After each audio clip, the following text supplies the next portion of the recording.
Hello everyone, Mr. Fluffy Nuts here, back with another rock video.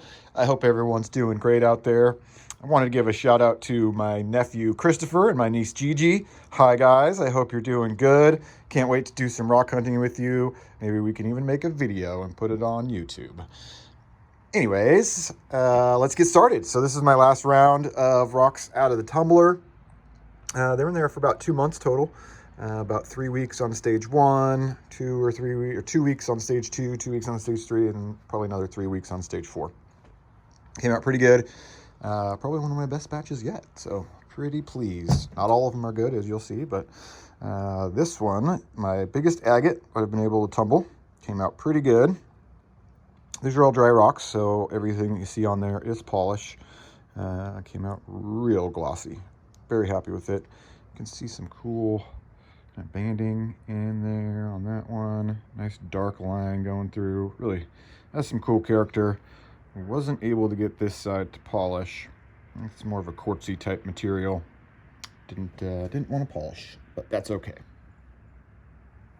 This one turned out really well. I'm not sure if this is like a brown agate or a brown jasper. I'm not sure.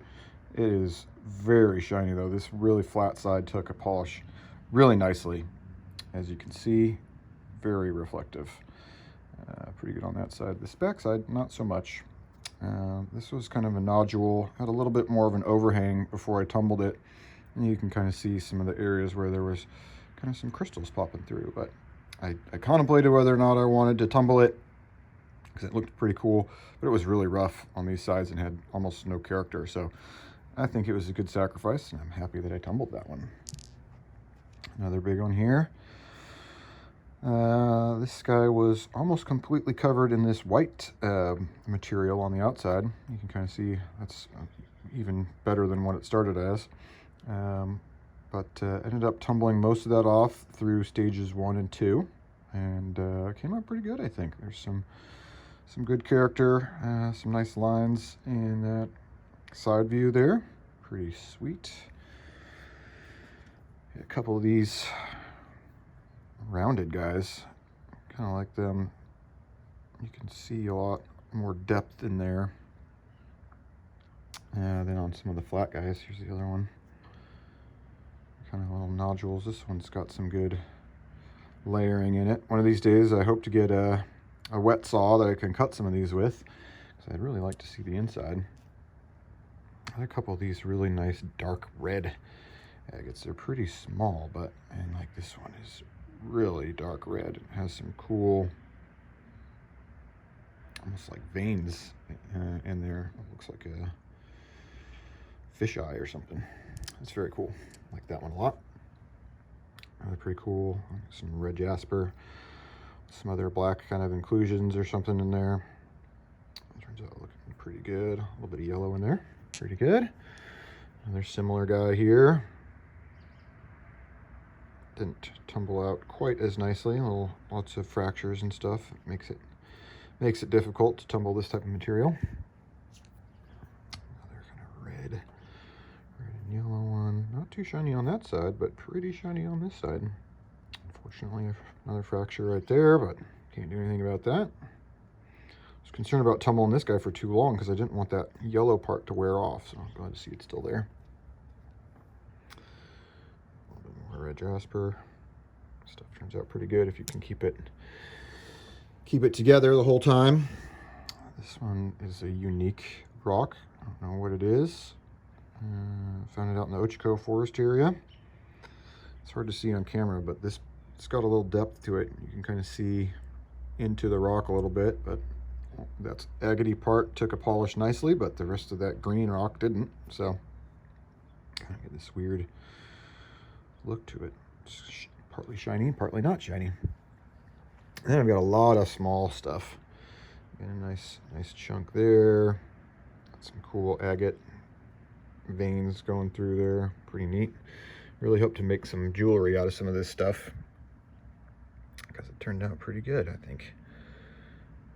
Cool little vein in there. This one has some really neat banding on it. Yeah, Very cool. I think this one is going to be one I'm going to try to make a necklace for Ellie with. See how that goes. Definitely not a jewelry maker. I got lots of these agates, kind of thin, flat, polished out really, really nicely. This one's got a little bit of rock inclusion in there, which you can kind of see going all the way through it. Kind of adds a little character to that one. Let's see, there's one that I'm looking for. It always hides from me. I think it's this one. Yes, it is this one. So this is a pretty nice agate, and it came out pretty good. But the best part of it is on one side, that banding. Look at that. Isn't that cool? Look at how that banding line is set in there. And you can't see it really from the sides. Any other side. Just looks like a regular agate. You get in there and you can start seeing those layers. Really cool. Love that. Love that. This guy, another one with some inclusion in there. Looks like it came from right about there. You can kind of see it going in. Have a cloudy layer almost. Gives it an opaqueness to it. It's pretty cool. Most of these agates are found on the Willamette River in various locations. I'm gonna give away my secrets. Except for you guys, Christopher and Gigi. I'll tell you where I go. Take you there, but you gotta keep it a secret. Another cool agate. Some banding in there too. Another cool guy. This one's potentially jewelry material. Nothing too special about it. It's got kind of a smoky hint to it, like on the outside. It's kind of brown on the inside and works gray to the outside. I think it's pretty cool. I like this kind of smaller, real clean ones that you can get polished off real nice, like this one. It's perfectly round. Well, not perfectly round, but nice and round, smooth edges. So it's got a flat bottom. Kind of like it. Be nice for display. Stand it up. That's another real rough agate. I think I just saw someone say that this is like, these divots are from the way that it formed and other crystals that were around it when it formed. So not sure about that, but it was a lot rougher when I put it in. You can see all these little triangular holes and stuff. They were all over the surface of this thing, and it looked like it was going to fall apart when I touched it. It was just going to crack apart, but it made it through tumbling, so good on ya, agate buddy. Nothing too special here. Again, just a lot of agates. I mean, there's you guys have seen them all. They're pretty cool, but there's nothing too special. A little bit of jasper there. Let's see, anything else unique in here? I know we're gonna get to the petrified wood up top. So this guy. I do like this guy a lot too. Some more divots on him. Almost kind of looks like a golf ball. I like it, nice and round. Okay, I guess we'll hit the final stage here and go into the petrified wood. Tumbled some of this out. Doesn't really get too polished, but you can see there's a little shine to that flat backside and kind of smooths out some of the rougher spots. Makes it so you can see some of the layers a little easier. So I don't do it to all of my pieces of petrified wood. Some of them look better as they were found, but some of them could benefit from a little tumbling, which all these guys did.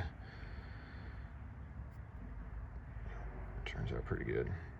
Like I said before, it's always fun to think about these trees growing out in the forest somewhere in prehistoric Oregon. Nice little jasper line or agate line there, band. This one's kind of weird. I almost thought it was like a tusk when I first found it. It didn't really change much shape in the tumbling. It just kind of exaggerated these divots here. If you could feel it, you would feel that it's kind of bumpy. I think they're like wormholes. Like worms were burrowing into the tree when it was alive, and they got filled with another material or something, and in the petrifying process, and now they're there. But they're still you can feel them, and yeah, it's probably one of my favorite pieces that I found of petrified wood. So Anyways, guys, that's it. It's coming up in 10 minutes exactly. I'm going to try to keep these a little shorter and make it so everyone can hang in there for these, but I'll just do kind of a quick flyover so you can see all the stuff. You know, I got them laying out on a towel. It's probably not the greatest background, but I had to lay them out so they could dry. They've actually been laying out here for a couple days. I've been waiting for some decent weather. It's been a little bit inclement up here in the Pacific Northwest, so it wasn't the best for filming, but got a little bit of light today. So anyways, I hope everyone's well. Have a wonderful day.